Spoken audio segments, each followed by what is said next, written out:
ألف كلمة مبروك ما بتقدر توصف سعادتنا وفرحنا كعرب بتأهل منتخبنا العربي المغربي إلى دور ربع النهائي في مونديال قطر. ألف كلمة مبروك قليلة بحق التعب اللي عملوه لاعبين المنتخب المغربي.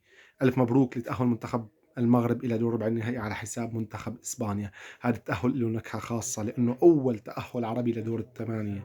هذا التأهل له نكهة خاصة لأنه غلبوا إسبانيا.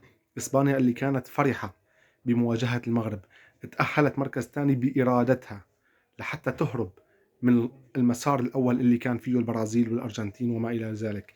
كانت مفكرة إنه مواجهتها لمنتخب المغرب سهلة، لكن رح يعضوا هلأ أصابعهم ندم، يقولوا يا ريت واجهنا كرواتيا، لأنه كرواتيا أسهل من المغرب. منتخب المغرب اليوم قدر يحجم منتخب إسبانيا، قدر يخلينا نشوف المنتخب الإسباني المنتخب الشهير بلعب الاستحواذ والتيكي تاكا وخلق المساحات. قدر يخلينا نشوفه انه عاجز بدون فرص، بدون حلول، ما في اي حل. في دور المجموعات لعب بنفس الطريقه قدام كرواتيا وقدام بلجيكا. كنا مفكرين انه المنتخبات هي الضعيفه، لا، لكن بعد مباراه اليوم عذرا بلجيكا، منتخبك يحترم، لكن منتخب المغرب هو المنتخب اللي خلانا نحسكم انكم ضعاف. منتخب بلجيكا ابدا ما ضعيف، لكن منتخب المغرب هو المنتخب القوي، منتخب تكتيكي اكثر من رائع. منتخب المغرب قدر اليوم يخلينا نحس كعرب انه احنا قادرين نحلم، قادرين نوصل. قدر يخلينا نحس انه المنتخب لما بيكون في عنده تجانس وفي عنده تفاهم، افضل ما يكون عنده نجوم خارقين، مع الاحترام طبعا لكل نجوم المنتخب المغربي اللي هن ما بيقلوا اي اهميه او اي جوده عن اللاعبين الاخرين. بس دائما في المباريات السابقه وفي البطولات السابقه كنا نملك الاسماء لكننا نخرج ونودع. اليوم نملك الاسماء ونملك التوليفه اللي قادره توصل، والحمد لله وصلنا.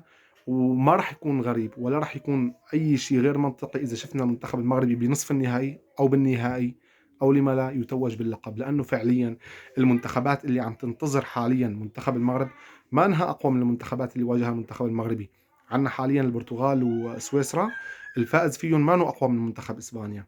حتى فرنسا ما اقوى من في اسبانيا وبلجيكا وكرواتيا، لا ابدا. المنتخب المغربي قادر يجاريهم، قادر يفوز عليهم. وصل لدور الثمانية مستقبل هدف واحد فقط، وفي المباراة اللي كانت اساسا محسومة، كان التأهل فيها محسوم لحد الان بدون اي خسارة. والف تحية خاصة لمدرب المنتخب المغربي وليد الركراكي، اللي خلانا مرة جديدة نكون عنا أمل وعنا ثقة في المدرب العربي قبل المدرب الأجنبي. مو دائما احنا بحاجة مدرب أجنبي. المدرب الأجنبي ما عنده أفكار أكثر من المدرب العربي، على العكس تماما. أغلب المشاركات اللي كانت ناجحة للمنتخبات العربية كانت بأقدام أو بتكتيك من مدربين عرب. المدربين العرب لما بيكونوا قادرين يفهموا على اللاعبين، قادرين يحفزوا اللاعبين، قادرين يخلقوا توليفة تخلي اللاعبين كلها يحسوا كأنه هن قلب واحد، رجل واحد. تحركات اللاعبين المنتخب المغربي ما كانت ابدا عشوائيه. كنا نشوف آه، يعني لو كان في كاميرا بشكل عام مثبته من الاعلى، كنا نشوف لاعبين المنتخب المغربي عم يتقدموا مثل الموج وبيرجعوا مثل الموج، بيصغروا الدائره وبيكبروا الدائره. هذا الشيء بيدل على انه في تفاهم من قبل اللاعبين، طبعا بتكتيكات من المدرب. قتلوا المساحات، قدروا يخلونا نشوف المنتخب الاسباني عاجز. بصراحه الوهله الاولى بطلت انا اعرف مين المنتخب المغربي والمنتخب الاسباني.